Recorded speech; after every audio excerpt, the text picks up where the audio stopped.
600 টাকায় একটি ঘড়ি বিক্রি করলে 20% ক্ষতি হয়, তাহলে কত টাকায় বিক্রি করলে 5% লাভ হবে? তাহলে এটা একটা খুব ভালো অঙ্ক। এখানে আমরা প্রথমে ধরে নিই, মনে করি ক্রয় মূল্য মানে ঘড়িটির ক্রয় মূল্য 100 টাকা। 20% ক্ষতি হলে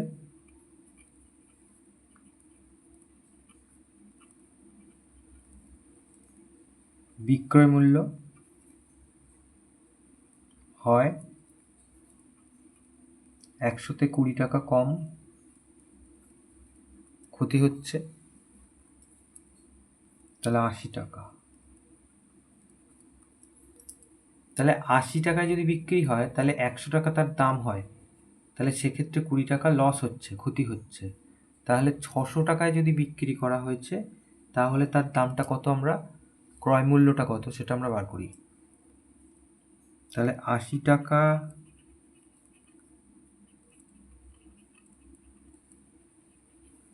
বিক্রয় মূল্য হলে ক্রয় মূল্য হয় 100 টাকা। তাহলে 1 টাকা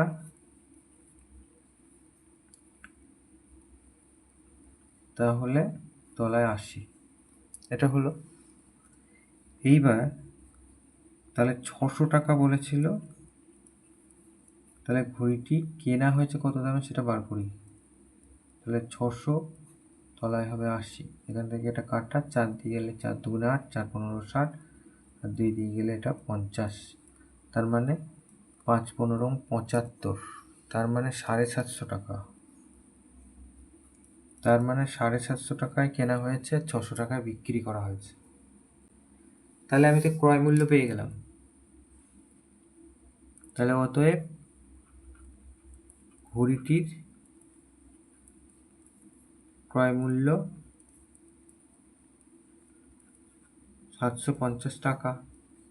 তাহলে আমাকে কি বলেছিল, আমাকে বলেছিল যে এই যে 5% লাভ করতে হবে। তাহলে আমরা কি লিখব, 5% লাভ মানে কি? অতএব 5% লাভ হলে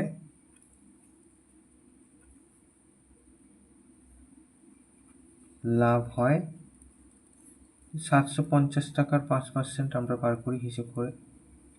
তাহলে 750 গুণ 5-এর 100, তাহলে এটা কাটা, 5 দিয়ে গেলে 5 দুগুণে 10,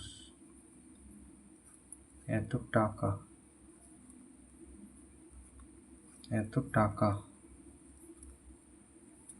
তার মানে 75কে 2 দিয়ে ভাগ, তার মানে 37.5 টাকা। তাহলে এই টাকাটা লাভ করতে হবে, তাহলে বিক্রয় মূল্য কত হবে? অতএব বিক্রয় মূল্য হতে হবে 750 টাকা, তো নিতেই হবে, তার সাথে 37.5 টাকা আরও নিতে হবে, তবেই লাভ হবে 5%। তার মানে 7.5 এত টাকা। তাহলে এইটা বিক্রয় মূল্য হতে হবে, এটা তাহলে উত্তর।